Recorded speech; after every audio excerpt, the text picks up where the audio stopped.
नमस्कार, मी आबा माळकर. आपण पाहतात लक्षवेध.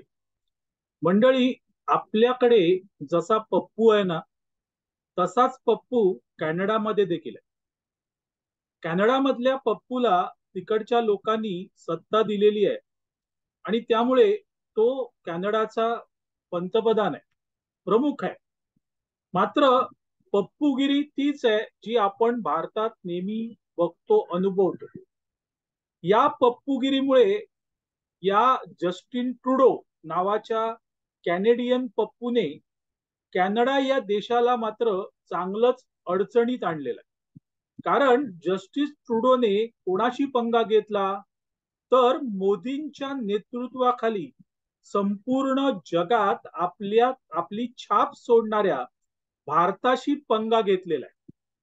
आणि कशासाठी पंगा घेतला, तर खलिस्तानवादी अतिरेक्यांची आणि त्यांच्या समर्थकांची, जे सध्या कॅनडात राहत आहेत, मतं आपल्याला मिळावीत, आपल्या पक्षाला मिळावीत, म्हणून त्यांनी थेट भारताशी पंगा घेतलेला आहे. मंडळी, हीच परिस्थिती भारतात नाही आहे का? भारतातील पप्पू देखील कुठपर्यंत पोहोचलेला आहे, अतिरेक्यांचं समर्थन करण्यापर्यंत. तर तेच झालेलं आहे.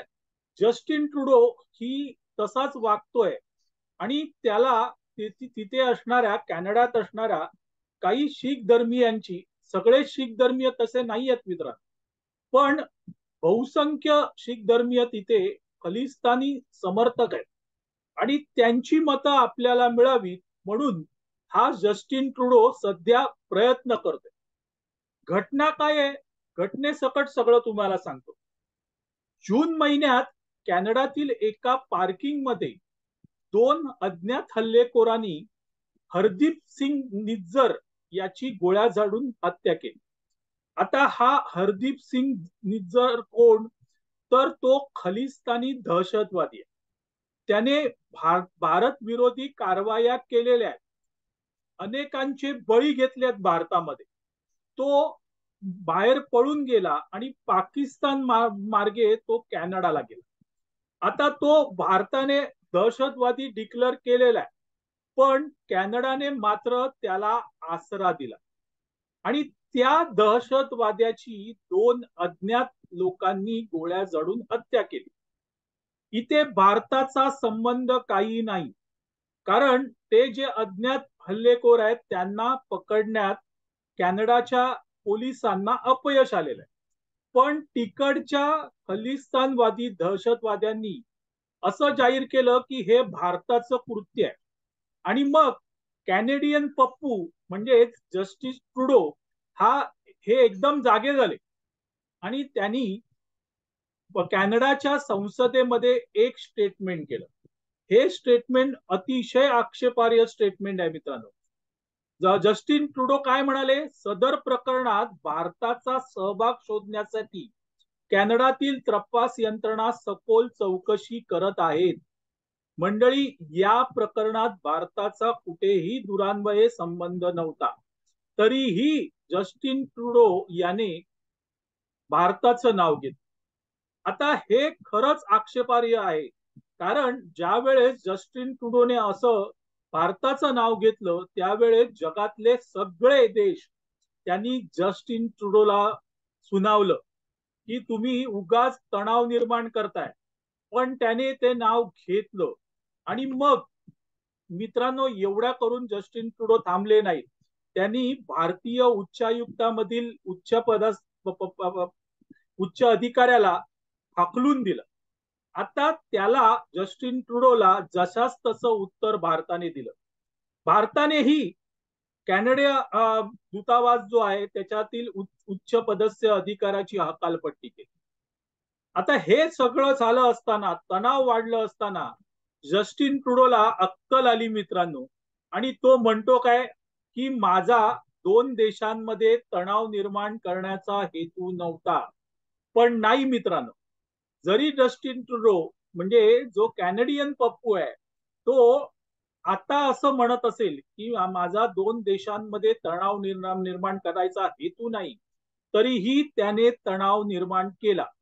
आणि तो का केला, तर कॅनडाच्या संसदेमध्ये जे शीख धर्मीय खलिस्तान समर्थक आहेत त्यांना खुश करण्यासाठी आणि तसंच कॅनडामध्ये जे जे खलिस्तान समर्थक शीख धर्मीय आहेत त्यांना खुश करण्यासाठी जस्टिन ट्रुडोने हे स्टेटमेंट केलं. मंडळी, ग्रेट ब्रिटन असेल, अमेरिका असेल, ऑस्ट्रेलिया असेल, तिथेही खलिस्तान समर्थक राहतात. ग्रेट ब्रिटनमध्ये काय झालं आपण सगळ्यांनी बघितलं, पण ग्रेट ब्रिटनने कधीही त्यांचं समर्थन संसदेत केलं नाही.